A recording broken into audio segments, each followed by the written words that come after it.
Pushing it like it's a button and pushing the button and pushing it, yeah. Hey, we're live. Welcome to Song Time with Andy. All right, let's see. Raw results. WWE Network doesn't have a breakdown. So we Bleacher Report. Did you watch Battleground? Oh, yeah, I forgot about that. Yes. Good. That is a thing that I have seen. Good. SmackDown results. Now Google. I'm like typing in Google. Started on Google. Battleground results. Everybody, welcome back, Andy, and the loudest keyboard in podcast. I'm so sorry. I'm so sorry. I didn't mean to. Hey, do you know I found out that the Usos day one-ish, apparently ish means shit? Yes. Didn't know that. Yes. We have discussed that on the host thread that you don't follow. Oh. Maybe that's where I saw it. I don't know. It's hard to keep up with it all. I'm sorry, man. It's also hard to listen to a 3-hour podcast. You should probably work on that a little bit. Just saying. I could listen to like 4 episodes of like I don't know. Words of Geekdom. I was going to say something not network, but I figured since we're live, we should say the podcast network related. I knew it was going to be something on the network. If I was going to go non-network, I would say, what am I binging right now? Blah. Probably, where's it at? It's on my Stitcher. Hello from the Magic Tower, and I'm almost caught up. I need to turn this But down. that podcast was made in like 2 years ago, so it'll be a while till you get there. You're not wrong. It's true. It's an Earwolf podcast. I don't know if you listen to any Earwolf stuff. I do. I love Earwolf. I don't listen to any other Earwolf stuff, but Hello from the Magic Tavern is my bae. I have been listening to the comedies Bang Bang for years. Oh yeah, I forgot that's a thing that's on there too. They just did the 500th episode. Oh, nice. I was before 500. My God. Before you got here, the podcast that was on before the podcast that was about.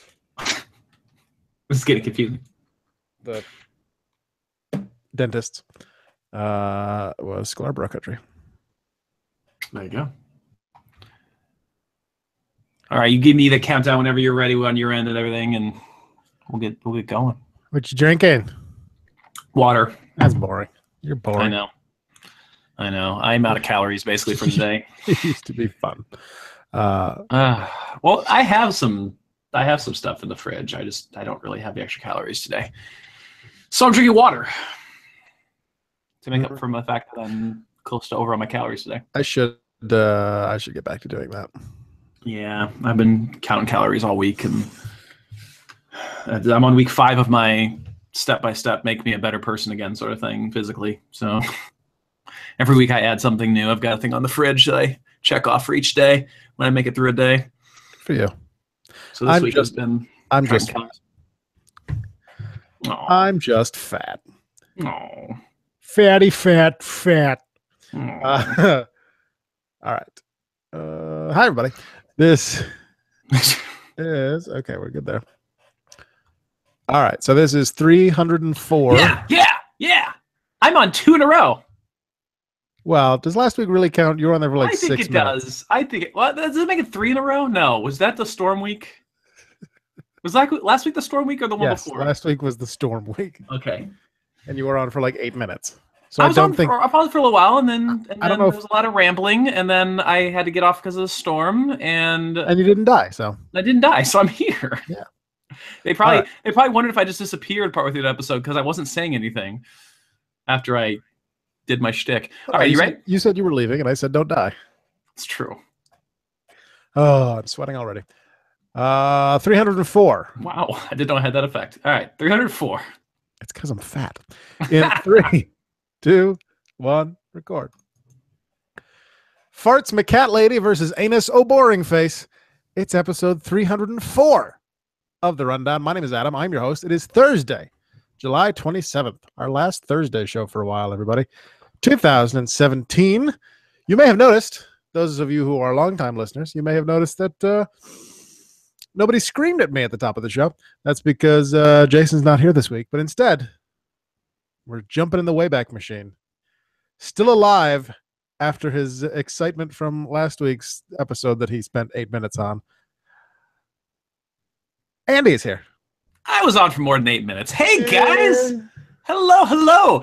It is Andy here with Adam on the Rundown, taking us back a few years to a simpler time, a time when the Rundown was only an hour long, when we didn't talk about everything under the sun, back when WWE was a little easier to digest. So I'm hoping, my goal is to be done by no later on this episode than 8:30. I'm keeping you on the clock. 8:30 my time, not your time. Okay. Because that would be a half hour. I was going to say, yeah, back when WWE was 2 shows a week. That's true. And you have a network full of content where you could watch, Superstar Inc. with Jeff Hardy or whatever. But we do have a pay-per-view to cover. So we do. And I have spent my week. I've gotten addicted to YouTube the last month, and I watch a lot of different wrestling stuff on YouTube these days, and because it's 10-minute videos, a little not too bad to digest. But I watch a lot of What Culture, and even the people that are usually not so critical of the product on there were shitting all over this pay-per-view. So I can't wait to talk about this. How did you only get addicted to YouTube in the last 2 weeks? I just never really paid that much attention until the last month or so. It's fucking YouTube. Yeah, but I never really did watch. I would watch I would Google things like dramatic chipmunk and Google owns YouTube. Well, I know, but I was off this show around the time that they switched over to this is a YouTube only thing, and I'm like, I boycott this. I'm off the show. That's exactly what happened. That's canon. You Iowans and your adorable lack of technology. Yeah. Speaking of technology, check out the Questionable Endeavor Network at questendnetwork.com, where you can find all kinds of great technology like podcasts and streams and articles and things. Us Iowans, our lack of technology. I was streaming today, and I guess it is a lack of technology because I couldn't get this to stream. But you're still fucking streaming while I'm at work, by the way. I know. I told you to stop doing that. I know. I planned on streaming this and then hanging out and playing the video game after, but well, it is what it is. Yeah. Yeah, we do have a couple of voicemails. Sal is back on the voicemail because he's not on the show this week. As I said last week, that's how I know Sal is or is not. Come on, Sal. Tell us what you're going to talk about in a slow pace. So we have 2. We have one about the blue brand, one about the red brand. So let's just listen to them both. Take notes. Oh, shit. Rundown Wrestling Podcast. It is me, it is Sal calling to talk to you about the blue brand right now. And we'll start off with Battleground. Battleground left a lot to be desired. A Philly crowd that was not a typical Philly crowd. A Punjabi prison match that, for all accounts, was kind of boring. Although I did appreciate the bump that one of the Singh brothers took through the table from falling off the side of the structure. One thing I will say about Battleground, the tag team title match to kick it off was great. I thought the Usos and the New Day put on a great show. It was really like an Xavier Woods exhibit, but it was a really good match. Other than that, the rest of the night was kind of lacking. Baron Corbin and Shinsuke Nakamura was kind of lacking. Their match on SmackDown was much better. AJ Styles and Kevin Owens was lacking. Their match with the returning Chris Jericho on SmackDown was much better. Not sure why we're hot potatoing that title. Regardless, it was a great triple threat match on SmackDown. And, AJ Styles is now a 2-time United States champion, and hell, so's Kevin Owens after Battleground. So, interesting to see Jericho back with his semi-long hair. Kind of looks kind of foolish with that haircut, but, it is what it is. And we have a challenge next week of who will fight Jinder Mahal at SummerSlam, John Cena versus Shinsuke Nakamura. I'm looking forward to Cena versus Nakamura. I don't think it should happen on SmackDown. It is what it is. At least it's going to draw my attention. Who wins? You got to say John Cena, right? John Cena wins, and then Knock versus AJ for the U.S. title at SummerSlam. Guess we'll have to see which way the blue brand goes. Talk to you guys later. So there's your blue brand report from Sally. You should write articles for the network. Yeah. Here's your red brand. What's up, Rundown? It's Sal calling to talk about Monday Night Raw. Let's start. I'm getting a phone call. Let's try that again. Monday Night Raw, where what I felt was a very interesting part of Raw, which was Bayley versus Sasha, and having Bayley win. I mean, I thought they had a really great match, especially for their first time fighting on the main roster. I was very surprised that Bayley won. I guess I'm kind of glad that, you know, Sasha didn't just win, as would have been the kind of the typical format, or that Nia didn't just come down. And now something else is happening on my phone. The exact This is an same epic thing failure of we're a doing, voicemail. with the men's championship. But I was very surprised that Bayley won. Definitely could plant seed for a Sasha heel turn. You know, for the story that they want to tell at SummerSlam, if Sasha were to cost Bayley the title in the building that they had their great epic match in 2 years ago, that would be a story. That would definitely be something I think that the crowd would react to heavily if Sasha turned on Bayley. Hopefully they wouldn't go the other way and cheer if Sasha attacked Bayley, because we all know Brooklyn. They tend to do things like that. Other than that, on Raw, obviously Strowman, Reigns, Joe had a great opening segment. They have this great chemistry. They're going to throw them all in triple threat next week. Should be a great main event. This whole Dean Ambrose, Seth Rollins reunion tour, for the tag team titles.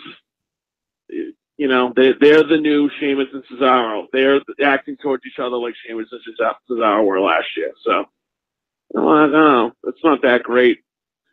Jason Jordan's making his singles debut. He's Kurt Angle's son, damn it. It's just, you know, it feels unfinished. It feels like there's something missing in this storyline. I don't know if that's Stephanie McMahon or Corey Graves, but this can't just be it, right? Like, that's it.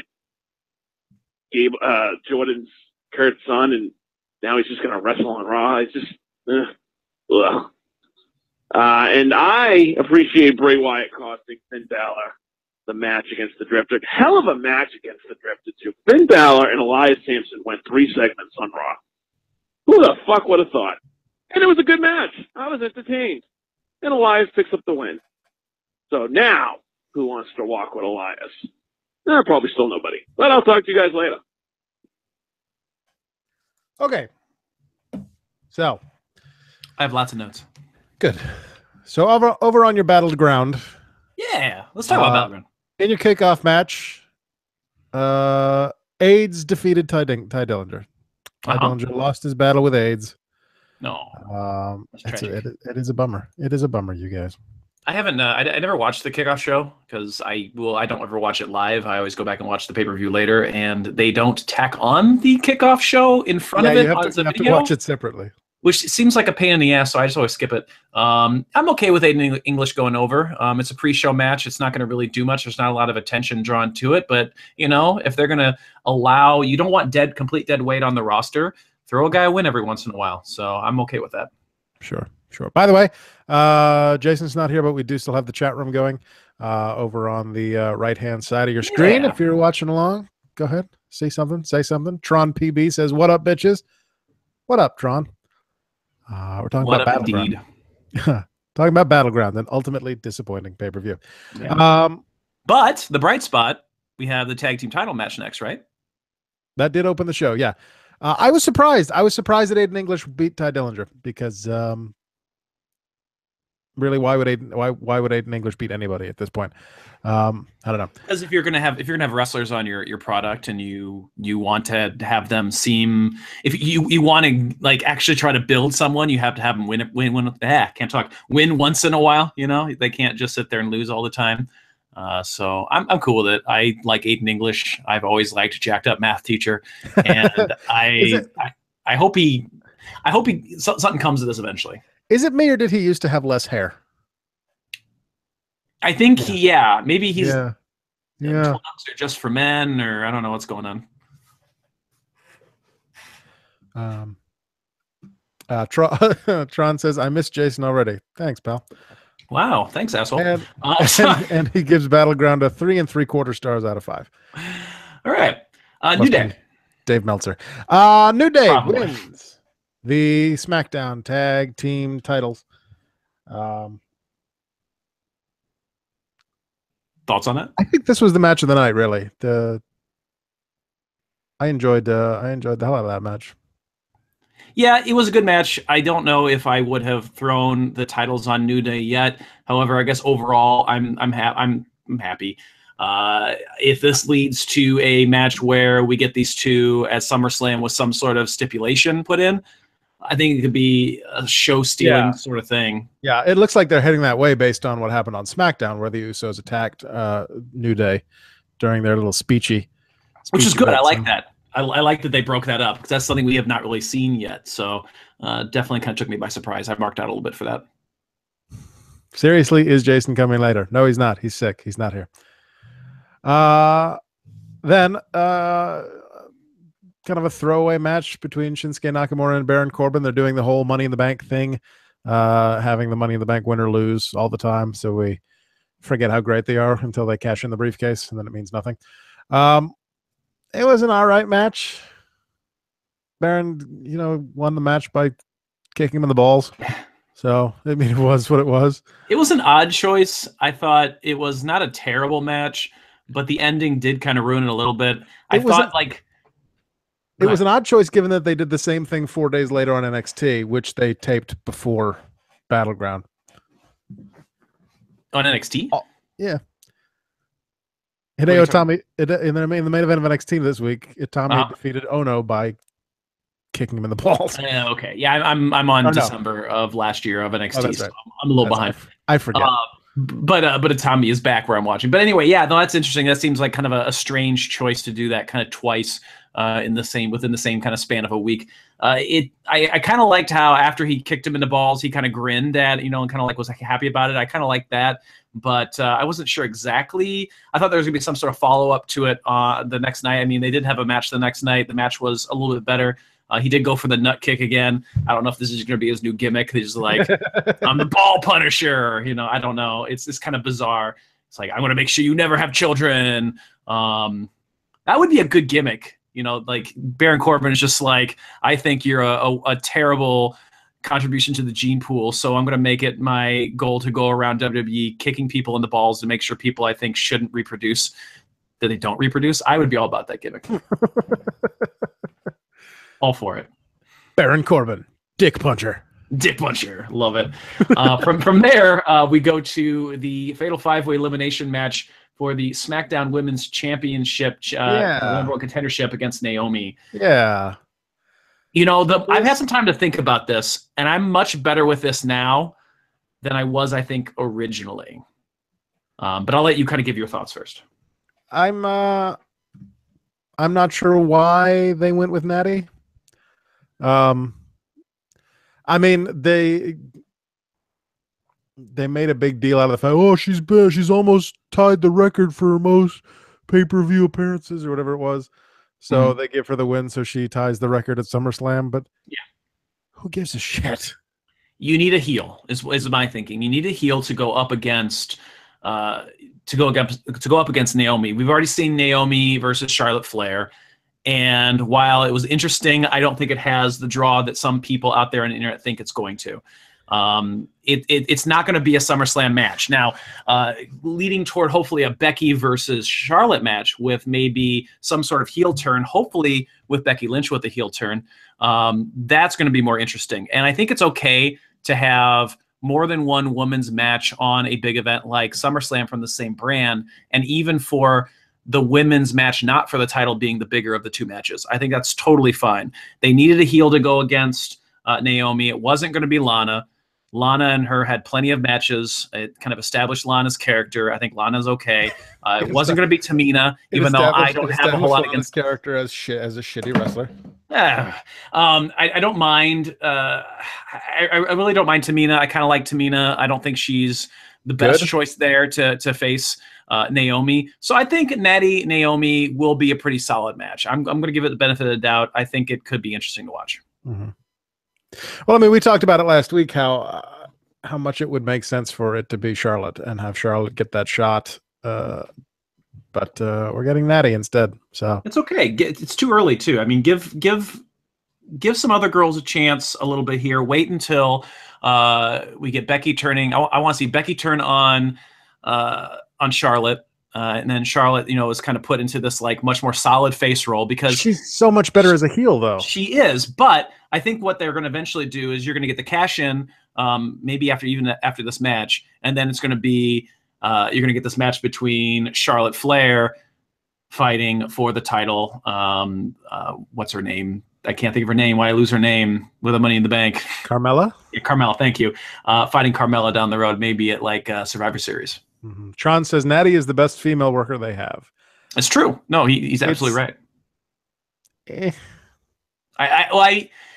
a toss-up, but I definitely think that Natty is one of the most solid workers. Now, I would argue that she's third, maybe second. She's definitely up there. I would put her maybe at the top or maybe second. But she's a solid worker, and I think she's deserving of this. She hasn't really been in the title picture for a while, so let's give it a shot. Let's see how the match turns out. I think it'll be a decent match. We'll see. I still don't think Naomi is that great in the ring, but. So next, let's play Hot Potato. Hot Potato? Yes, Hot Potato. So there are reports that the ending of this match was not the ending of this match that it was supposed to be. But, you think? Which kind of got played out with what happened on SmackDown, Hot Potato. But yeah, Kevin Owens defeated AJ Styles via pinfall to win the United States Championship. Yep.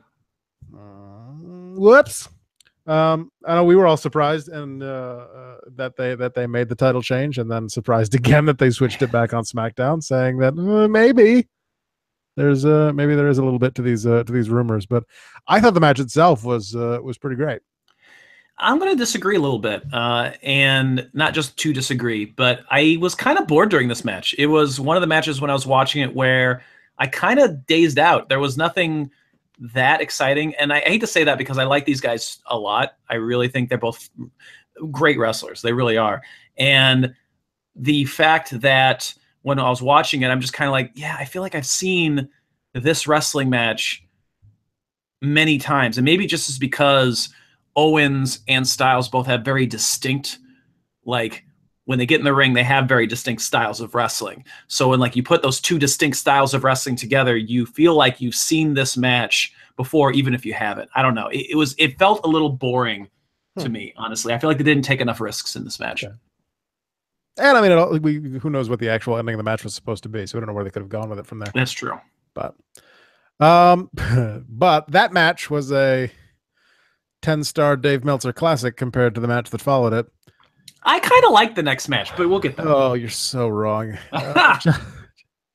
John Cena, shock of shocks, defeated Rusev in a flag match. A flag match, because the 1970s called. And they needed their patriotic bullshit back. Let me tell you why this match was fun compared to some of the other matches on the card. Okay. Because I'm going to tell you why this match was fucking terrible. Okay. Now, yes, I will concede that the rules are a little weird on this. However, from a strict just going out there and having fun as a match, I thought this was high up there. You had that sort of, we're coming off of Kevin Owens, AJ Styles, which to me, again, was kind of low-key. It was kind of boring. It was kind of, I don't know, predictable aside from the ending with regards to that match. You kind of knew what you were going to get, blah, blah, blah. With this match, yeah, sure, you knew what you were going to get as well. However, they went out and they did some really fun stuff. That spot where he carries him up and throws him through the table. That was just fun to watch. And, there was the one fun spot at the very end. No, and just I enjoyed it. I thought it was goofy. 20 minutes of garbage for one good spot in the long. I don't know. Now, I will say that if I were Rusev, there was a point where they were in the ring and he knocks Cena down and the flag goes down on the ground. I would have grabbed that flag and I would have like chucked it out into the crowd. Like I would have. Like, just throw the American flag as far Go as get it now, motherfucker. Yeah, but like that's my only critique is like they should have done something like that. But for what it was fun. Ultimately, I think this should have happened that night that Cena returned and he had that confrontation with Rusev. Yeah, have the flag match on that SmackDown. A fun way just to kind of throw a random return to SmackDown and then lead into something else at the pay-per-view. Yeah. That was a missed opportunity. We talked about that last week, that it still would have sucked, but it made sense to do it on July 4th. Doing it 3 weeks later at a fucking throwaway pay-per-view, a throwaway match at a throwaway pay-per-view, nobody gives a shit, and nobody gave a shit, and it was awful. Especially given what they did on SmackDown this week, where we're going to jump around. They did on SmackDown this week, where they announced that next week on SmackDown we're going to get John Cena versus Shinsuke Nakamura to determine who's going to face Jinder at SummerSlam. Yeah. Do the bullshit, stupid ass, goddamn ridiculous, dumb fuck flag match on SmackDown. Don't give it 20 fucking minutes. And then on the pay-per-view, give us, Cena versus for Nakamura. the first time ever, John Cena versus Shinsuke Nakamura. I am super looking forward to that match. And here's what I think is going on with why we're getting Shinsuke Nakamura and John Cena on SmackDown. The SmackDown this week was very good. And I think that the TV show SmackDown had to be very good this week because I think universally the pay-per-view was panned so negatively from everyone, every outlet, everyone who commentates, talks about wrestling on the internet in any way. Basically, the idea was this was a shit pay-per-view. So they knew that they had to come big on this TV show, and they did this week. And not only did they come big this week, but they're kind of like, hey, sorry about that pay-per-view. Here is a dream match for free. So please don't abandon us. And I am so looking forward to that match. You know, when they announced that, I got extremely excited. And the biggest reason why I'm excited is that, you know, we have a better match between Nakamura, from Nakamura on Raw on SmackDown this week. And then we get this big announcement. They're actually trying, I think, to turn around the shit show that has been Shinsuke Nakamura on the main roster. He has not been pushed the right way. This is a guy that, you know, if they had done this right, should be at the very top and not just kind of floundering, you know, missing from the show, what have you. You know, it's a big wasted opportunity with Shinsuke, and I feel like this could be the moment where they turn that around. And I'm going to throw my prediction down right now, and I may be one of the only people who think it. Shinsuke walks away with the win on SmackDown next week. You're not the only person to think that. Let's catch up on the side here. Our buddy Tron says, I love Naomi. Me too. Naomi is one of my absolute favorites. I love Shadow Vane. Well, thank you. Appreciate that. That's awful nice. Thank you. Enjoying all the podcasts as I just got into it. The flag touched the ground. Big no-no. Yeah, that's why you don't add bullshit to the end of a flag match by making them have to. It's not a stretcher match. You don't have to push anything across a finish line. It's the first guy to get his dumb flag off the stupid pole. Not get the flag and then fight down the aisle and throw the flag on the ground 18 times. But don't worry about that. It's still in a match, so it's okay. You can't make that match more exciting if it's just literally, oh, they're climbing the rope, oh, they pull him down, oh, they climb the rope, oh, they pull him down. That's why you don't do a fucking flag match, because it was not exciting compared to some of the other shit that was on this card. I'm gonna say it was a pretty good match. And he says Nakamura wins, beats Jinder, then Corbin cashes in. That would be interesting because that would continue the Corbin versus Nakamura storylines going on too. Indeed, it would. Next up on the pay-per-view, we have Sami Zayn versus Mike Kanellis, a.k.a. the guy that I just can't seem to care about. Nope. Next up on the pay-per-view, we have the Fashion Police. I'm looking at the match list. Yes. Okay, Fashion Police, let's talk about them. The Fashion Police, who they teased, again, my favorite part. I love that they paid off the concert tickets that they gave the Ascension last time. I love that they finally paid that off. You weren't even at the arena. You were at that Eddie Money concert. And then, you know, they both get attacked. So good. Fandango gets dragged off screen by an unseen force. And then they don't pay it off on SmackDown That was confusing. whatsoever. Maybe they're locked up, and like maybe they're legitimately in some terrible trouble. It's going to take them an extra week before we find out, or they wrote themselves into a corner and they were like, we don't know where to go from here. And they're like, we'll figure it out by SmackDown. They didn't figure it out. So no, just ignore it. Maybe they won't come back. Tron says they want SummerSlam to be big this year. Do you think we get the big CM Punk return? That's never going to happen. Wait. Oh, God. Hang on. I got to find the sound effect. Carry on. Oh, Andy's finding his breaking news music. He's breaking music for Punk Watch 2017, even though nothing is ever going to happen. Andy's looking at his phone. I can't find it. You just keep talking. Talk about the match. Whatever it is. Here it is. Hang on. All right. Do you mean, I don't know if this is the same one or not. No, it's the same one.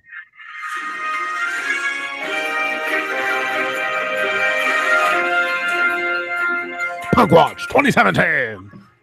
Fucking love that. That's so great. Anyway, update on Punk Watch. Nothing happened. Fashion police. Nothing's ever gonna happen. I hope so. I hope at some point. Just because it's gonna make the internet go crazy. No, I think fashion. You want to see Jason's head explode is what you want. Actually, yeah, but I think I think Fashion Police, we get the payoff next week. I hope so. I think that it should have been this week, but maybe the card was just too packed. Maybe they couldn't fit it in. So I don't know. I'm looking forward to it because, oh my God, they're the greatest. They're the absolute greatest. Tron says, I miss CM Punk, best WWE champ in history. I wouldn't go that far, but he was great in the ring at least. Okay, Fashion Police over. Now we get Sami Zayn versus Mike Kanellis. Mike Kanellis loses at the pay-per-view and is immediately ruined. No. I don't think he's ruined. I think some people are jumping to conclusions with him. That's just a joke at sales expense. Gotcha. I like the match. I like the fin. They kind of followed up. They kind of tried to play the same game as they did on SmackDown Live a few nights prior, and it didn't quite work out the same way for him. I don't like that Kanellis then lost again on SmackDown this week in that meaningless tag match. But do you think that? Here's my thought on what's been going on with this Mike and Maria thing. Here's two greatest. A, amazing theme song. Love I've ever known. B, I feel like Maria coming back should have been a bigger deal. Tangled up in your love, your love. Am I alone in this? And tell me I'm alone in this if it's true. But I think that Maria was such a fixture in WWE TV for so long. And now she's back and no one seemed to care. Like they didn't really do enough to build her. I think she's the person you need to build first and have her talk up her husband, kind of like some like normal, like she goes out to the ring. She talks about her husband for weeks and weeks to build this guy up because they both just kind of show up and I'm like, hey, there's Maria. And then, like, no one seems to care that Maria's there. At least I don't care. So, by proxy, I don't care about Mike Kanellis. This is a big deal to me because I know Mike and I've worked with Mike, and he's a great guy and deserves this and deserves. He has a dog named Zeus. He has a dog named Zeus, a tiny dog named Zeus, just like you. And he deserves every accolade and every good thing that happens to him in his career. That's why it's a big deal to me. So I knew. Here's what happened is they came back and I know who Maria was and I knew who Mike was. And so this was a big deal to me because I knew these people and I remember them from before and I knew Mike and I know Mike from Impact and from Ring of Honor and what have you. But your normal fan is not going to. Right. They're going to know Maria. Maria Kanellis has not been in the WWE for what, like 9 years at this point? But if here's all they had to do. They fucked it up. Here's what they had to do. Do a thing with Maria's returning by herself first and have her come in, do a video package that reminds us who the hell she is. Have her come out, have her talk about her return and, basically her saying, yes, great to be back, but it's not about me. It's about my husband who I love and start building a gimmick and have her just like segments where she's talking on the phone to him, in the back and she's just being all lovey and blah, blah, blah. They didn't do it right. They just didn't do it right. Mm-hmm. I also miss her old theme song, but maybe that's just yes, that is true too. But this theme song is the greatest. So good. Tron says, will Jason be back next week? I want to hear what happened at Fenway. Yes, we will talk about Fenway next week when Jason is back. Jason is sick. He's hacking up all of his lungs. For the 5 fans who know what the hell that is. And so we'll talk about the El Mundo show next week when he is healthy. Which brings us to our Battleground main event, which from all reports in the arena, you could not see jack shit of. The Punjabi prison match. Jinder Mahal defeating Randy Orton with the help of the returning Great Khali. But thankfully, we did not get a reappearance of the Great Khali on SmackDown. I kind of wanted Great Khali on SmackDown. Thank whatever Indian god is responsible for that. I actually wanted that more than anything. Like I wanted Great Khali to be there just as kind of like an enforcer, just to hear the crowd, because you know how much more heat that gives Jinder. It'd be so good, so good. Now I can understand why the Singh brothers weren't there. Samir, I believe it was, about died. An amazing spot. Like that was the best spot of the whole match. Asshole first off the table. Yeah. Oh God. The match itself. I hate the gimmick. I hate. You can't expect the arena to be excited about this when they can't watch it. Through like 2 layers of ridiculous, whatever bamboo wrapped around steel. I had never seen bamboo. Yeah. I had never seen a Punjabi prison match before because I did not watch either of the pay-per-views that it was. You're not missing much previously because it was supposed to involve the Great Khali, and fuck that guy. So I was looking forward to this based on, I said it last week, based on the promo that they cut on SmackDown. I was intrigued. I was looking forward to this match. This match did not deliver on that at all. No. The use of the doors, the doors that are open for 60 seconds and then it's weird. I would have just started climbing over the one cage. It's obvious that there was no chance that anyone was going out a door, because what fucking fun is that? They snuck it out at the very end in the perfect heel fashion by having Jinder sneak out having getting pulled out, pull Jinder out the door. That was the smartest use of doors in the entire match. The other 3, they've just looked like fucking morons. I agree, especially with Jinder like 2 seconds into the match going over the door. Like, okay, but you're not. That's obviously not going to work. You haven't done anything to him. Right. So I thought the use of the 4th door was clever, with them pulling him out and then Orton having to climb out over the top. But you knew that nothing was going to come of that because he was still dead from the RKO that he took seconds prior. Mm-hmm.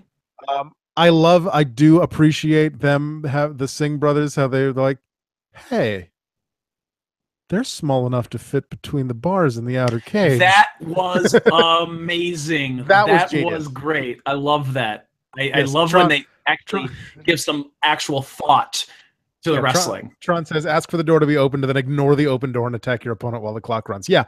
That blew my mind. Was it Orton who did that? I think it was Orton. The one door that Orton asked for to be open, he opened the door and then just went back to attacking Jinder until there was like 20 seconds left on the clock. It's like, you fucking moron.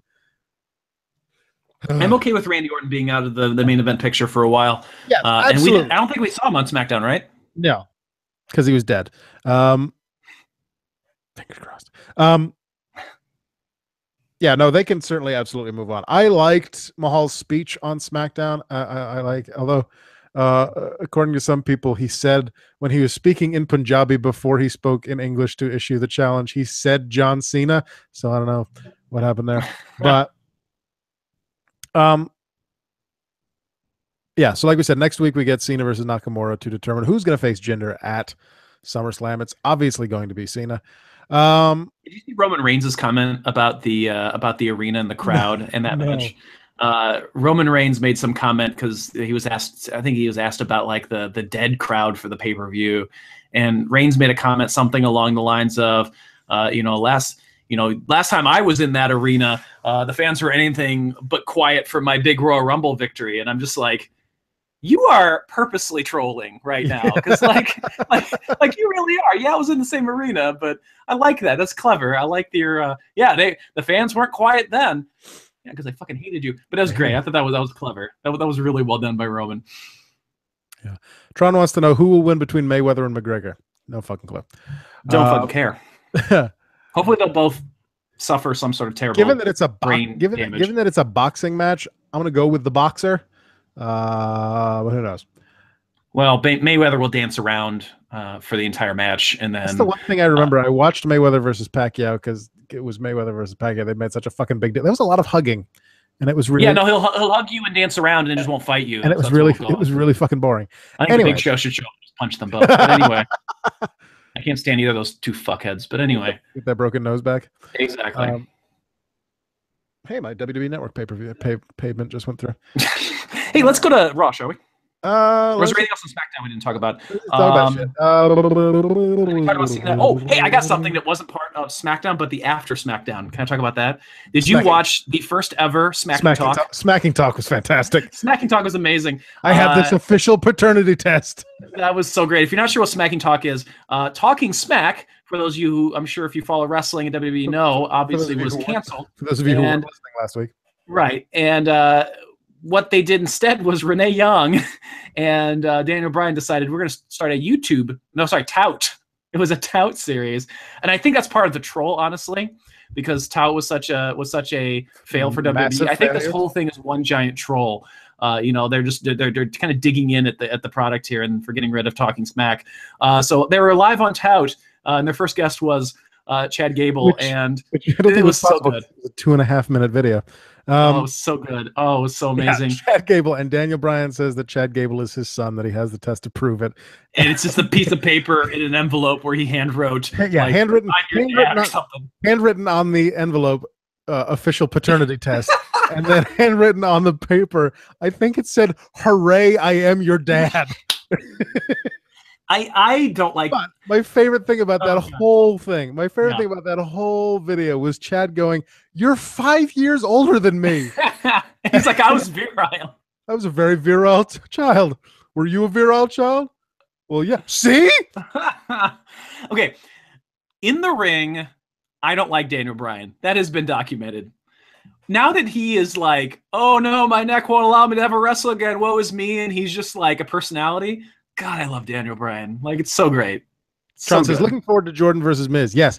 I'm just looking forward to anything that's not Ambrose versus Miz. But rumor has it that getting into SummerSlam, we're now getting 007 versus Shieldish, the return of Shieldish, Rollins and Ambrose for the tag titles on Raw, and Miz versus Jordan for the Intercontinental Championship. And I am totally in favor of that. Is this show live every Thursday night? It is until tonight. Next week we move to Wednesday. So next week you can tune in on Wednesday night. Next Wednesday. And listen every Wednesday. And make sure you settle in for those 5 hours of content, because God, if I can't even sit through 3 hours of actual wrestling. You're such a jerk. I am. But yeah, it's not your fault. But anyway. Matt Riley is here. Says no Jason or Taz. I'm disappointed. Sorry, buddy. Jason is sick. No love for me. I mean, hey, the guy that starts the Questionable Endeavor Network, questnetwork.com, that brings you the ability to catch everything with regards to the rundown. The guy who was here long before these guys even, I don't know, wanted to do this job.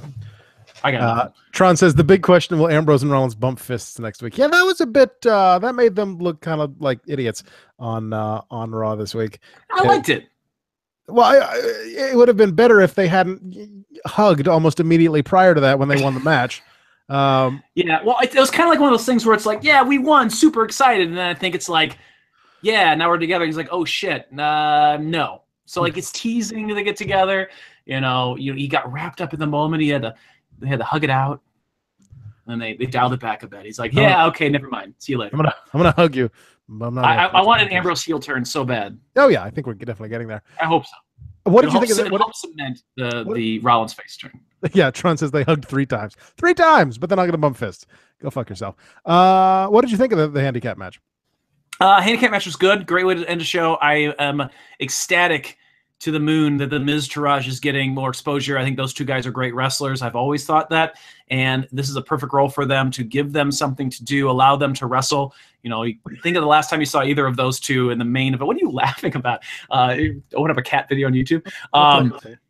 Okay. It's one of those things where it's just like, it was a good match. It was entertaining. It was fun. I liked it. It was a good result. I'm looking forward to what happens from that. Tron says we can touch dicks, just not fists. No, I thought the match was good. I liked the build up to it. I loved Ambrose's comment backstage that Rollins has a 3-on-2 match, but for Ambrose it might be 4-on-1. No fists, just dicks. Yeah, Rollins and Ambrose, no fists, just dicks. You've got the chat room open finally. I don't at all. I just came up with that. Oh, Look at that. We're on the same wavelength there. Anyway. I would say that you are Tron, except you're not typing on the loudest keyboard in podcast. You could hear if I was typing. Yeah, absolutely. Anyway, carry on. Now that's a t-shirt. Yes, it is, Tron. We I guess we're talking about Raw then, I guess, right? We're just fucking having a chat. We're just kind of jumping around a little bit. I still like Jason better. That's so rude. That's so mean. Wow. Thanks, buddy. That hurts me. I appreciate that. That hurts me on your behalf. That's okay. I'm barely ever on this show. So yeah. Bayley versus Sasha, an interesting sort of match. I like the fact they went with Bayley.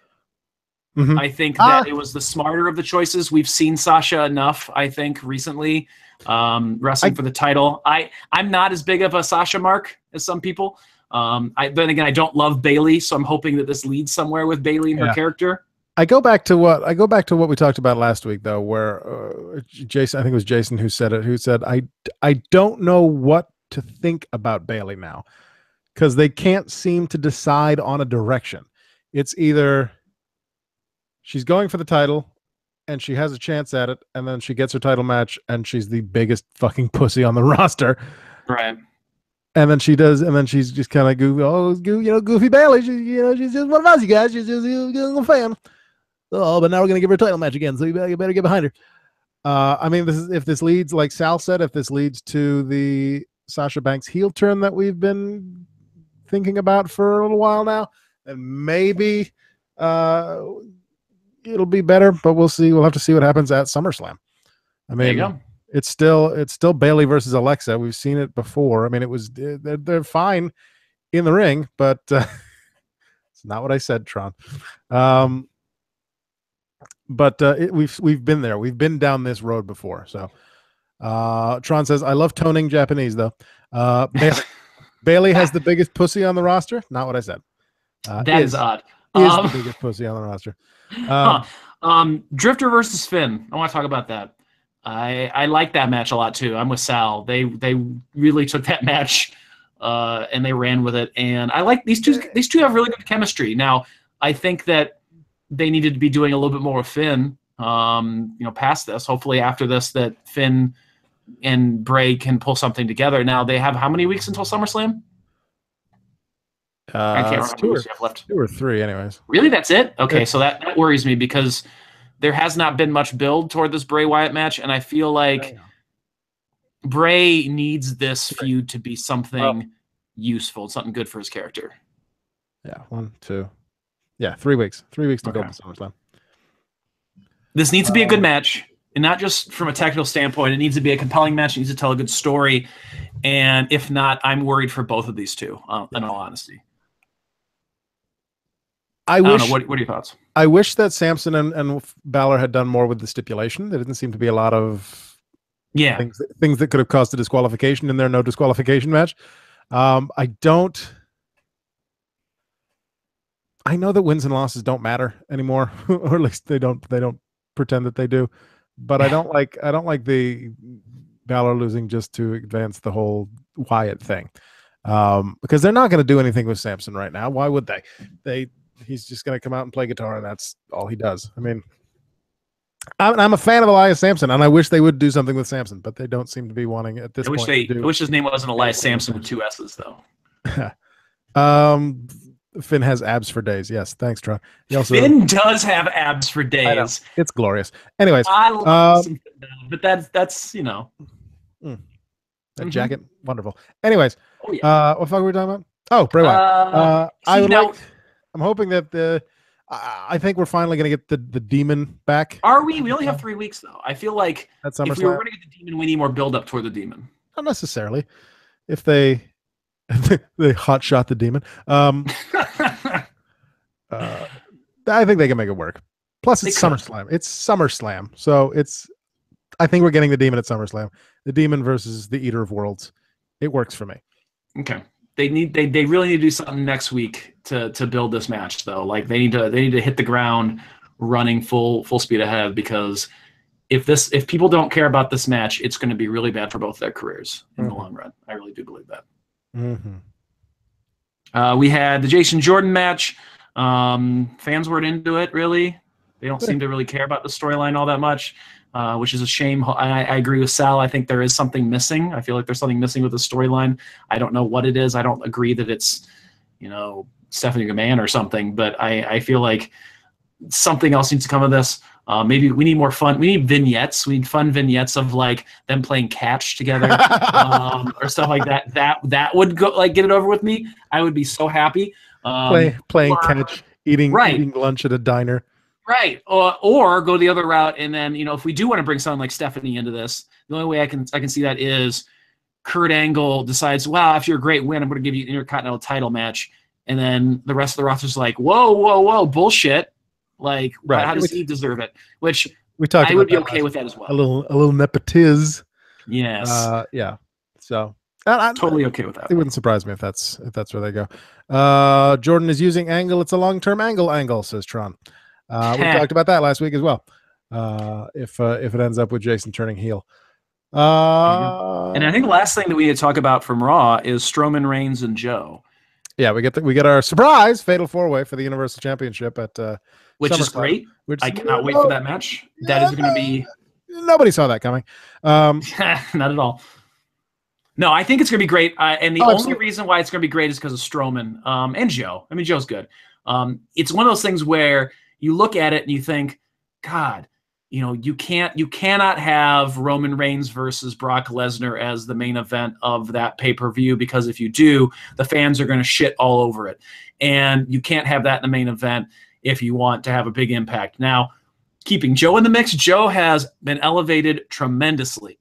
Almost overnight, Joe went from being kind of like, I'm just kind of fighting, alongside doing what the authority tells me to do, to I am a main eventer, which he should be. Samoa Joe is a fantastic wrestler. His career has spanned a ridiculous amount of years, and he has done some amazing things in the business. He needs this run. He deserves it.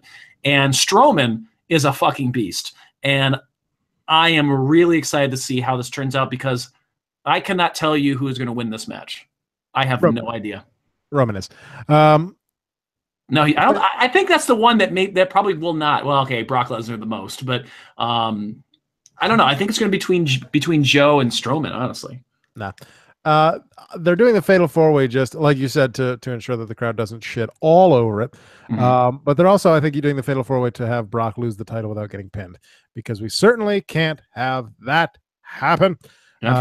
Because they want to have the title on Raw more. And we've gotten the big rumors circling this week that there's going to be another superstar shakeup after SummerSlam. Because they've just given up at this point. But didn't we just have one not that long ago? Not that long. 6 months, 8 months, something like that. Just after WrestleMania. Anyway. Just do is it going to be like a draft kind of thing? They'll probably do it the same way they did it this time. The first time, with people who will just show up on their new show. Yeah, maybe. They need to do the draft episodes. Remember the draft episodes back in the day where they would just randomly I love the negotiate. Those were great. I like that. My favorite part of the brand extension was the draft lottery episodes. That's what they need to do. Tron says Roman sucks. His matches are awful, which we have repeatedly proven on this show is incorrect. Roman puts on good wrestling matches. Do I like Roman Reigns? No. Do I understand and appreciate what he brings to? Are you okay? Are you dying? Girls. What he brings to the product? Yeah, I can definitely say that he puts on really good matches. Don't love him though. Don't love him. Tron's all over the map here. Girls and Cars, very underrated song. Okay. All right. Girls and Cars. Girls and Cars. Oh my God. I think that's about it. What do you think of the Also Emma died. Wait. Oh yeah. That wasn't on the Hulu version. Well, it's because it was only a minute and a half. Gotcha. I have a feeling if we get some spring cleaning after SummerSlam. That is true. I think we're definitely gonna get some spring cleaning. Emma and might Emma's be probably gonna go. Dunzo. I don't even know what that means. I don't have the chat open. I couldn't tell you. So I want to talk about one more thing about Raw on my end. It's the last thing I have about Raw.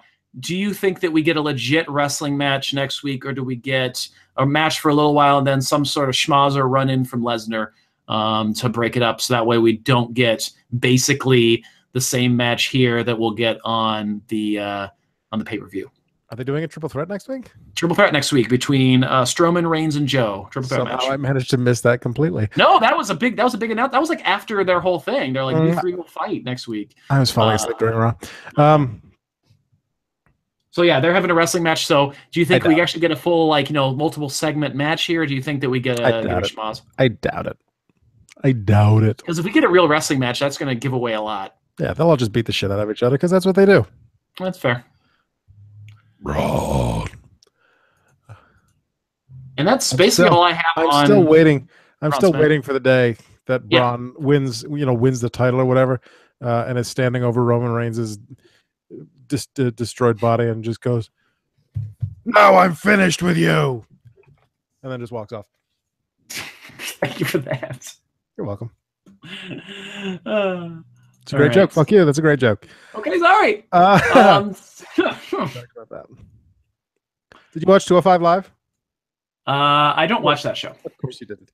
I'm apparently. I don't watch that show because it's basically kind of trash. It's in my opinion, it has not been good since I really watched it originally, because they just do the same WWE bullshit on there. Just let him wrestle. Let him wrestle. I don't know. But this week on 205 Live, Arya Daivari gets a count-out victory over the king of the cruiserweights, Neville. So that could lead to something, perchance. Might get and no one cares. A few title matches for Arya. I mean, that's the thing. No one cares. I don't think many people are watching 205 Live, to be honest. I really don't think they are. And it doesn't help that if you watch the Hulu version of Raw, which I'm going to tell you, I bet a lot of people do watch the Hulu version of Raw, because there are a lot of people out there now that don't have cable or don't want to spend 3 hours watching wrestling in a night. It's ridiculous. They don't show cruiserweight matches on the Hulu version. I don't know. I cannot remember the last time I saw a cruiserweight match, partly because they don't show it on Hulu. Well, they stopped taping the ropes purple, so that's a good thing. Is that officially done now? That's a start. They didn't do it this week, so they didn't do it last week. So okay, well, it must be. I don't know. I feel like 205 Live was a great idea, and they just, I don't know. It feels sabotaged. It just feels like it's not living up to what it could be. Just my opinion. Okay. Did you watch NXT? I am on December 27th-ish, I think is around, like after Christmas of NXT. Sanity just got, Sanity, they're teasing the new member of Sanity. Big fat guy, can't think of his name. What's that? Killian Dane. Yeah, there you go, Dane. So that's going on. What else is going on right now in NXT that I'm watching? Is Shinsuke champion? I don't remember. Anyway. Bobby Roode's an up-and-comer. Tron says they're still purple on 205 Live. They are purple on 205 Live because that's a different show, but they stopped taping the ropes purple during Raw, which is good. It's the pain in the ass to have to run out there and do. Yeah. This week on NXT, it was finally announced, unsurprisingly, that Ember Moon is getting her title shot at Back to Brooklyn 3, Back in the Brook. God, I hope she wins. She will take over SummerSlam so she can finally defeat Asuka, and Asuka can finally come up to the main roster. So they can ruin her too. But I love Ember Moon. Oh my God. Ember Moon is great. She is probably my favorite female, not counting Asuka, on the NXT roster. I love her look. I love her style. Everything about her is just fantastic. Tron says Ember Moon is hot with 2 T's. Wow. Then you know it's serious. Hot. And Hideo Itami completed his heel turn. Does anyone care about him still? Because I feel like now that he's a heel, they might. As we talked about briefly, because that character, you talk about like the biggest waste of a potential talent. And I know part of that really isn't his fault. The injuries, but he's the guy who was, you know, if I do catch a random episode of NXT, like the current product, even now where I'm at NXT in December, like he still feels like, wow, you were left behind. Like you should have been on the main roster a long time ago. What are you doing here? It feels like he doesn't belong.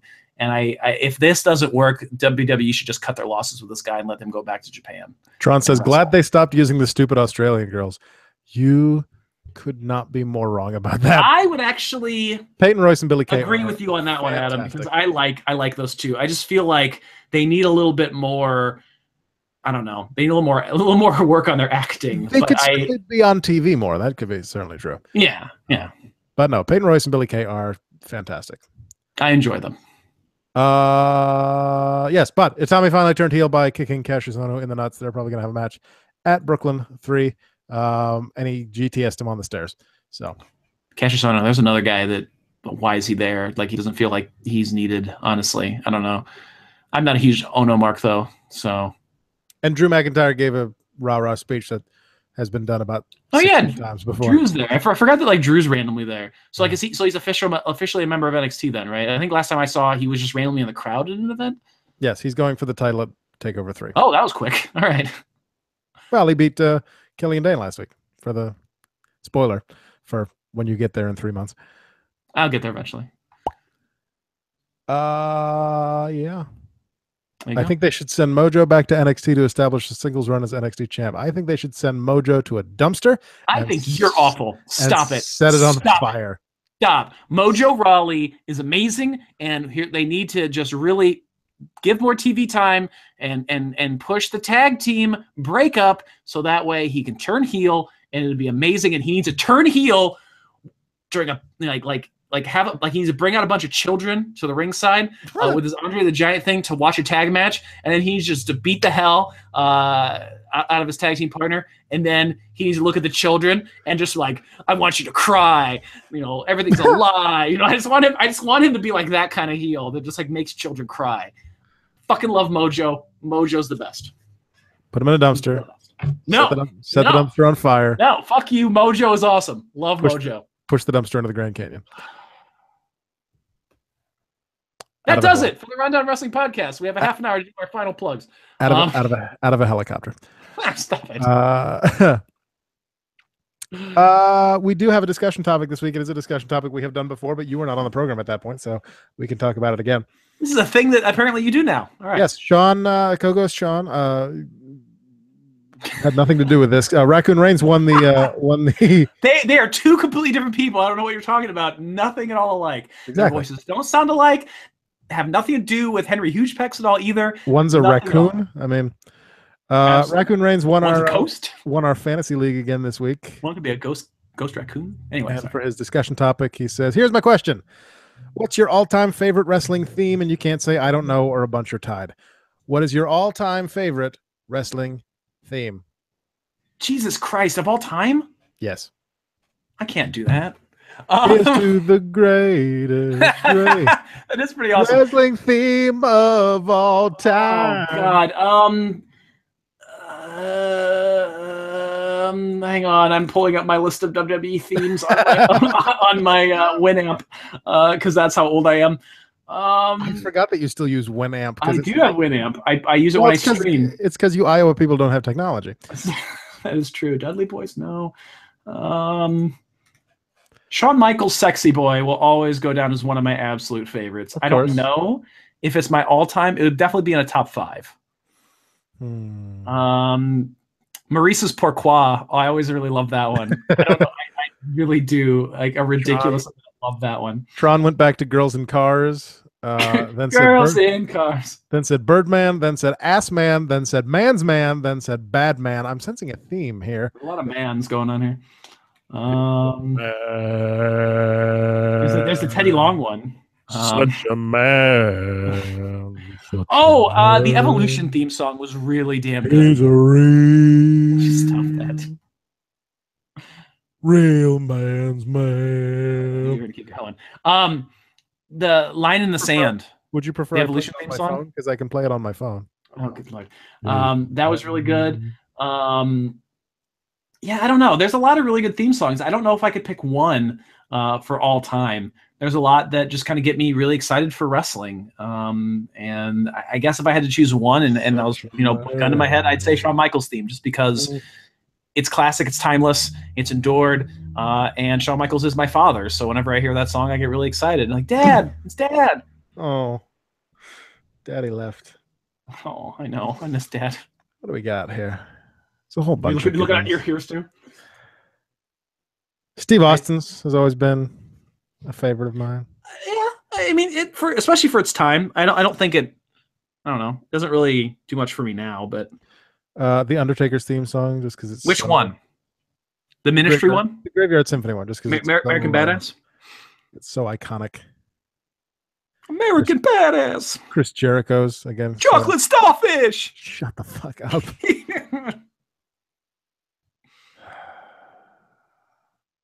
Pourquoi? Emma's NXT song, Lord Tensai, CM Punk, says Tron PB. I will admit that Cult of Personality is a perfect theme song for him. Sorry. Stop. All right. I fucking love Pourquoi. Ooh, I marked out, like, I'm probably the only person who did, but when they did the Miz like the Mizzy Awards or whatever they were, and like we heard Maurice's theme song, like I was just, man, I was loving that. I was loving that so much. CM Punk, yeah, I think CM Punk, both of his theme songs definitely are some of my favorite theme music. Mojo Rawley's song is really good. Yes, it is. Drew Galloway's old one. Oh, Drew Galloway's old theme. Fucking love Drew Galloway's old theme. I'm a master. Oh, no. No, thanks. Pass on that one. Pass. Yeah, no, Broken Dreams is fantastic. Yeah, no, that was, yeah, absolutely. So there you go. What are your favorite theme songs? Send us an email to rundownwrestling@gmail.com or post it over on our Facebook page. Or tweet us and let us know, and we'll let you know next week what some of your favorite theme songs were. Wait, I found it. You found it? Obviously. Fins and abs, man. Biscuits and gravy. Many a man. Oh, biscuits and gravy. Many all that I am. No, you disagree? Oh, good Lord. Where's my, I need this as a, hang on, here it is. Ain't no ham and egg. Shame. What are you trying to say? You should feel shame. So yeah, definitely check it. Let us know what your favorite theme songs are. We will read those maybe next week. And another place you can definitely talk to us is our Discord at questendnetwork.com/Discord. We're going to be doing, actually next month, we're doing a giveaway on the Discord. So if you're not on our Discord, definitely join the Discord and get in for I think we're going to do an Amazon gift card giveaway. So that'll be good. What are you queuing up now? Is this what the last 30? Yes.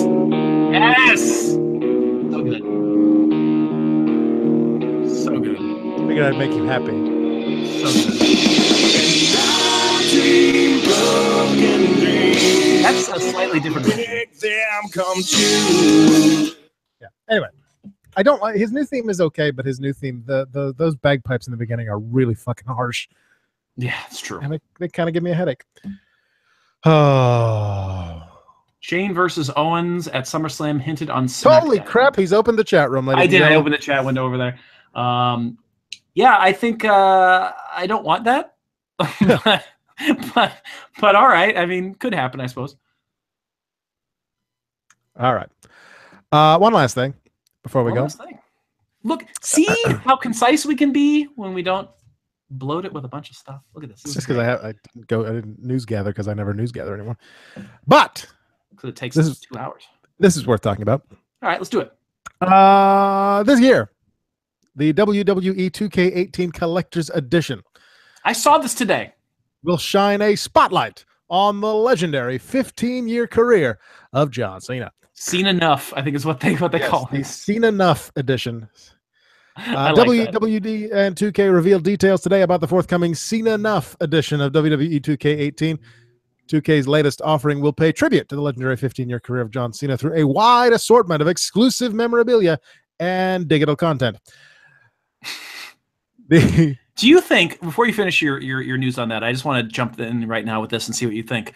I saw this randomly on YouTube today, the announcement or whatever, and do you think that they did this and they're going to push this particular mode because they're worried that Seth Rollins isn't going to bring enough people to buy the game? You think there's a little worry there? Because it's all of a sudden Seth Rollins on the cover, big deal. He's doing the commercial for that it's going to be out on the Switch, yada yada, and then now it's oh, we better bring John Cena in if we want to sell these games. No, I don't think so. They've always done a collector's edition. They've done. They had the Austin collector's edition one year when CM Punk was on the cover. So I don't think it's okay. They always have these collector's edition. Last year it was the NXT edition, which I did purchase, and I got this sweet. Whoa, your crutch? Is that what you got? I got this sweet Finn Balor figure. Okay. From the NXT edition of 2K17 that I bought. I really wanted the special edition of Tekken 7. It came with this ridiculous, amazing statue of Kazuya and I can't think of his name, the main bad guy, but it's really cool. It defies gravity. The guy Heihachi is doing a punch, and the other guy is coming in with a kick, and the base is here, but the statue extends all the way out here, and it doesn't tip over. It's amazing. That's pretty cool. It was so fuck that. Where were we? I don't know. We're talking about special edition. Yes. Sorry. Digital content. That's where we were. Digital. The WWE 2K18 Cena Enough edition will include the following: the deluxe edition video game, which I already have pre-ordered and paid for. Of course you do. The guy from GameStop, the guy from GameStop actually called me today and was like, "They announced this. Do you want to switch your pre-order?" I was like, "Well, I don't know what's in it. What's in it?" And he described it to him. I'm like, "No, I'm good."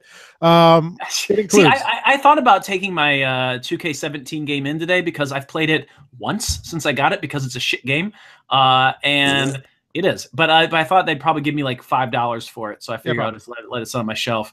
I will, however, sell it on Let Go. As long as reviews are good and to help support the Switch, I am probably going to pick up 2K18 on the Switch. Maybe the fact that I can play it wherever will help me want to play a little more. So I was going to ask you about that when we got to the end of it, but you spoiled it early.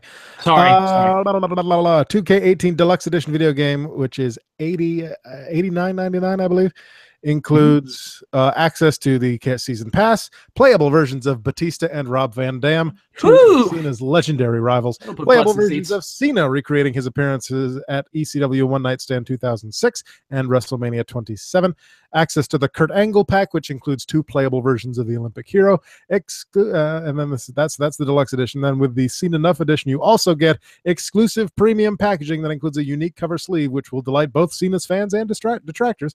An exclusive Mattel action figure featuring John Cena with a Cena Enough t-shirt options, a Fanatics limited edition commemorative plaque that includes a piece of the ring mat from Cena's historic 16th world title triumph at Royal Rumble 2017, as well as a hand-signed photo from the C-Nation leader himself, a limited edition WWE Supercard in-game card decorated with Cena Enough card backs that feature Cena, Batista, and Rob Van Dam. There are only 30,000 copies of the WWE 2K18 Cena Enough edition that will be available at participating retailers later this year. All copies will be available exclusively for PS4 or Xbox One. The suggested retail price for this year's 2K18 Collector's Edition is $149.99. Pass. Last year's NXT edition was $100. So wow, fuck your you face. get part of a fucking wrestling ring. So fuck your face. Tron has 2 more things he wants to talk about real quick. Signed all that bullshit. Of course, the deluxe edition gives you access 4 days early on Friday, October 13th, 2017. Okay. When does that come out? I'm sorry, one more time. Friday, October 13th. Okay. There you go. 2017. Tron says no one cares about video games, so we're going to move on from that, apparently. No, I if the reviews of this game are strong enough where they're like, hey, there's enough new stuff here, and for the fact that if I can get the version where I can replay the ECW pay-per-view, because that's one of my favorite wrestling matches with him and RVD. I really enjoy that wrestling match and the build and the atmosphere of it. Well, you'll have to get the deluxe edition, which doesn't sound like it's the one available for the Switch. Well, then I'll just watch it on Twitch. So Tron, let's talk about two things really quick, which I probably am not going to be able to talk about. Thoughts on the G1 Climax tournament? I'm not sure what that is. Is that sounds dirty? It's a bunch of people masturbating. It's no big deal. Okay, cool. And then sure, good on you. Get that nut. And then the last thing is, I think we have our title. The last thing there is, what about the LAX Alberto angle on Impact? No idea. Jason's the only one who watches Impact. Yeah, I don't either. I like Alberto Del Rio. I think that I've always liked Alberto. We've talked about this on countless occasions. He is a terrible human being. I know this. I'm not saying that I like him as a human being. I liked his wrestling career when he was in WWE. I think that it's unfortunate that there's so much of a focus on his personal life. It shouldn't be. We shouldn't be paying attention or knowing anything that's going on there. That should be handled by the families and the authorities, and not by wrestling fans. And he should, I think at this point, probably be off Impact TV. But I guess it is what it is. So Tron says, fuck it. Wrestling talk is done. Hopefully Jason will be back next week. I think you're the only person to ever say that. I love Jason. Anyway. Nobody cares about video games, but we're talking about wrestling video games. Anyways. That's all I got. You got any That's all I got plugs? too. Look at that. 15 minutes now for closing remarks. I think we can do it. I think we can do this. You get us started. I'm going to look up when SCW is. Okay. There actually is a really important SCW show coming up because Ryback's going to be at it. Oh boy. I know, right? Yes, I know G1 Climax is the biggest tournament in the world. I didn't watch it. That does it for the rundown for this Thursday, July 27th, 2017. 482 days since Asuka won the NXT Women's Championship. For a free audiobook and a 30-day free trial of Audible, go to audibletrial.com/rundown. Help me out, brothers. Atlantic Pro Wrestling returns this coming Sunday, July 30th. Free show to the Old Yankee Homecoming in Newburyport, Massachusetts. Already announced. The Atlantic Pro Wrestling Women's Championship will be on the line as Vanity Vixen defends against Ms. Davienne.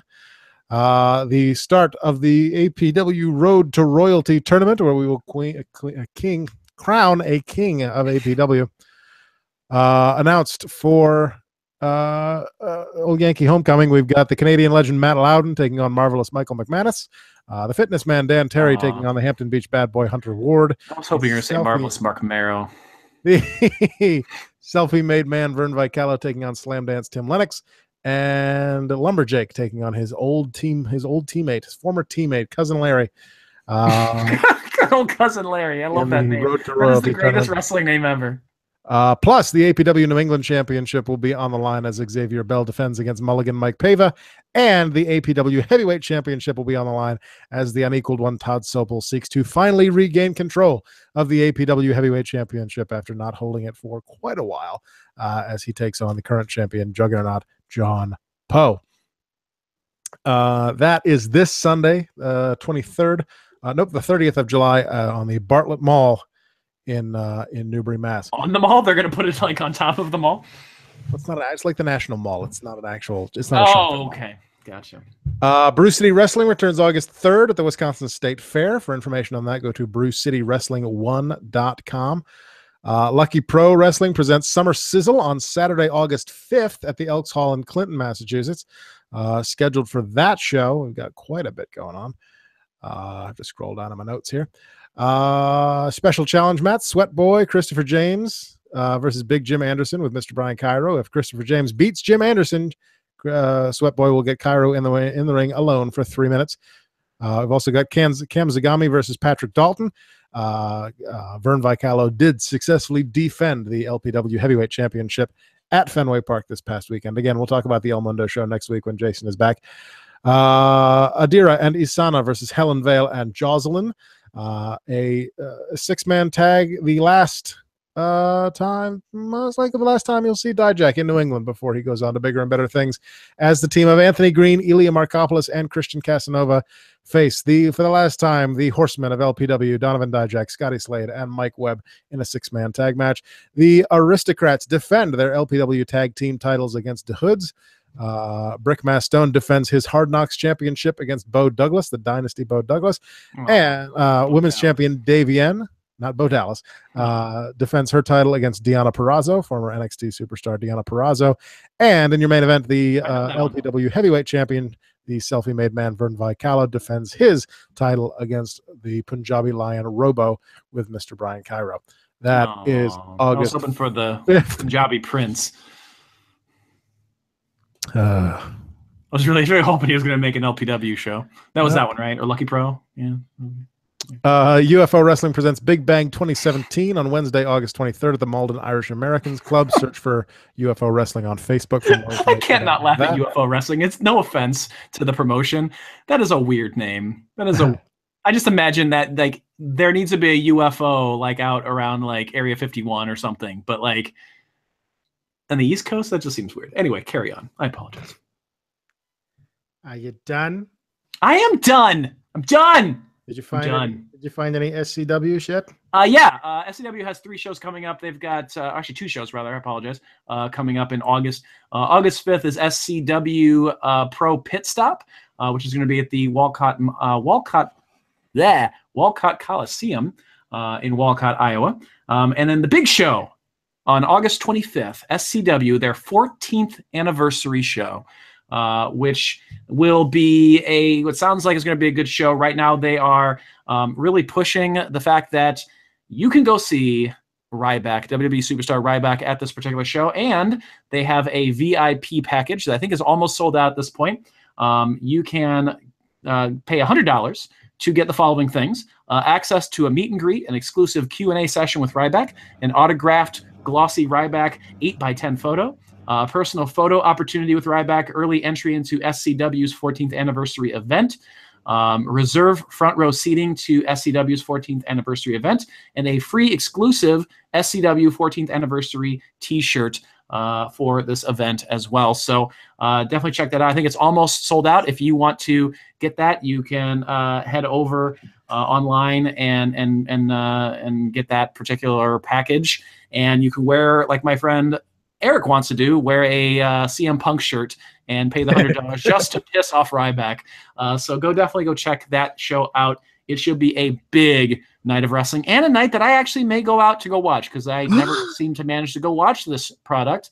And every time I go, they make me ring announce, or not ring announce, but sit behind the table. And I hope they don't, because I don't know anyone anymore. So it's just not good for the product. So. Tron says Ryback is an asshole, and I do not disagree. On Saturday, September 9th, rather, not 29th. That was way off. Saturday, September 9th, Liberty States Wrestling returns to the John McCarthy Elementary School in Peabody, Massachusetts. Already signed for that show. Champion Christian Casanova defending his Liberty States Heavyweight Championship against Danny Miles, Dynamite Danny Miles. And Todd Sopel will issue an open challenge for the No Limits Championship. Also scheduled to appear is Setherin, Josh Briggs, Robo, and Johnny Vegas. Seth Rollins is going to be there. Stop that, for fuck's sake. And, of course, ElkMania presents ElkMania 5. Running wild, brother. Running in the wild. ElkMania. It's Elks on fire. Saturday, September 23rd at the Beverly Salem Elks Lodge in Beverly, Massachusetts. I assume we will still have Derek Simonetti versus Buddy Romano for the Bay State Championship. However, this past Sunday at El Mundo Fan Fest at Fenway Park, Buddy Romano pulled off an upset victory and won a fatal 4-way open challenge for Derek Simonetti's Bay State Championship. So it is no longer champion versus champion. I assume it will just be a rematch, but we'll see what happens. With that said, my God. Anything else that you want to get off your chest? Yeah, definitely go check out the Questionable Endeavor Network. Were you there yet? Is that where we're heading? Can I do that? But that's fine. Sure. Go check out the Questionable Endeavor Network, questendnetwork.com, for all kinds of great podcasts on this particular network, including the Rundown Wrestling podcast. If you are a wrestling fan, check out the Rundown's other shows, but also on the network, check out the Raw Attitude podcast hosted by Henry Hugepex, who is an amazing if you're the kind of person that does not like one-man podcasts, you will still enjoy this one, because Henry is amazing. He is probably one of the funniest podcasts on the entire network, and I listen religiously to that show. Check out the New Blood Rising podcast. They're also really good. We had an episode last month with Jason from the New Blood Rising podcast on Tooning Japanese. Check out shows like Tooning Japanese, like I just mentioned, the Shadow Vein podcast, Words of Geekdom, PWN Stars, all kinds of great things on the network for you to go listen to. Slasher Sanitarium as well, also on the network. Tron says, when is the next sit down and NXT revisited? I don't know. I know Jason is working on getting some more sit downs recorded, so I don't know the exact schedule of when those are coming out. Troy is still on hiatus because he had a beautiful baby girl a few weeks ago, so that will be returning in the near Tron future. has a but lot of driving time. yeah, Tron says Nitromania is good but too short. Thank you.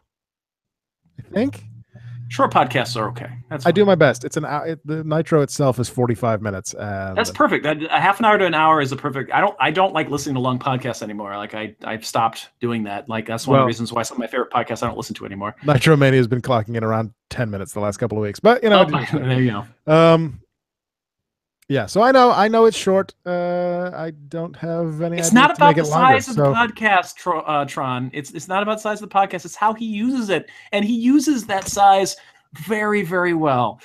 So, you know, just let him do his magic there. It's 10 minutes of pure pleasure. I don't know if I agree with that euphemism there. Anyway, follow us on Twitter at Rundown Podcast. Send an email to rundownwrestling@gmail.com. Leave a voice on the hotline like Sal does at 617-863-6967. That's 61 Rundown 7. Like us on Facebook at facebook.com/Rundown Wrestling and watch archived episodes at youtube.com/Rundown Podcast. And if you're from Iowa, YouTube is a website where you can watch videos on the internet And on your dial-up. And the internet is not a big truck. It is a series of tubes. If you'd like to make a donation of the monetary variety, please go to paypal.me/rundownwrestling. It costs me $10 a month to host this on Podomatic. If you want to help with that, it would be greatly appreciated.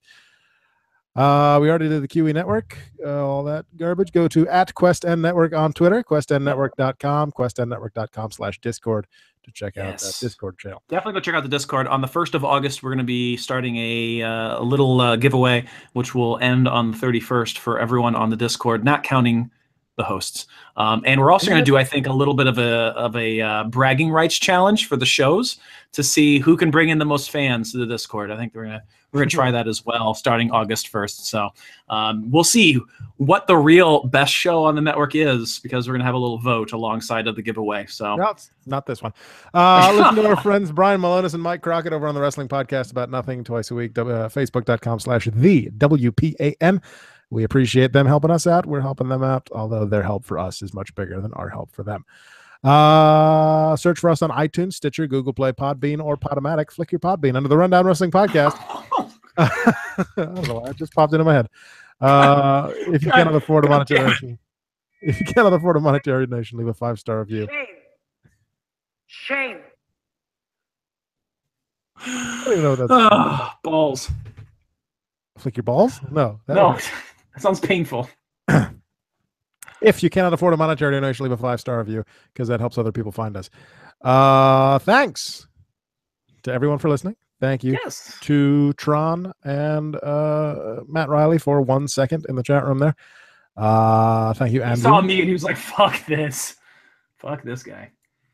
Thank you, Andrew. Yeah, you're welcome. I know I'm not apparently as good as Jason, but I do what I can. And hey, for those of you who like a shorter podcast, you're welcome.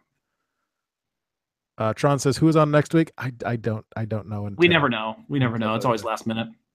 Thanks to Ray Williams for the logo. Thanks to iFightDragons at iFightDragons.com for the theme song. Next week, we move to Wednesdays. So tune in on Wednesdays from here on out, ladies and gentlemen. Can we call it Wednesday night rundown? Like Tuesday night SmackDown? No. Thursday night SmackDown? What was it? Did you just like give a long pause just to go, no? Yes, I did. As always, Bree, Zong, go fuck yourself. This is typically when Jason says something about something. Fashion police yourself. I say, take care, Bowlby faces. And he says, see you next Thursday. This is when I say, Fandango. to questendnetwork.com. I'm living in the past, man. I can't move forward. Is there even still a shadowvein.net? There is, and the new episode is actually heading out. We got the last week or the week before, even last week. We got Lines Out the Voice Actors, episode 5. We are picking back up where we left off. Hopefully, if my voice actors will get back to me, and then we've got episode 6, which is basically written and ready to go. Don't worry, I'm actually in the works right now for a new series. It's going to have far few actors and ones that I can, rely on every time. Like my buddy here, Adam, who's amazing. Who got some positive feedback from? I heard some people talk about how they really liked the reading of Headless Horseman of Sleepy Hollow. Hooray! So there you go. I'm good at things. Yeah. Now, if only I had any self-esteem. Oh, Bye, everybody. we love you, buddy. Bye. And stop. Here's to the greatest. Greatest. Is that how it goes? No. No, it is not. The greatest.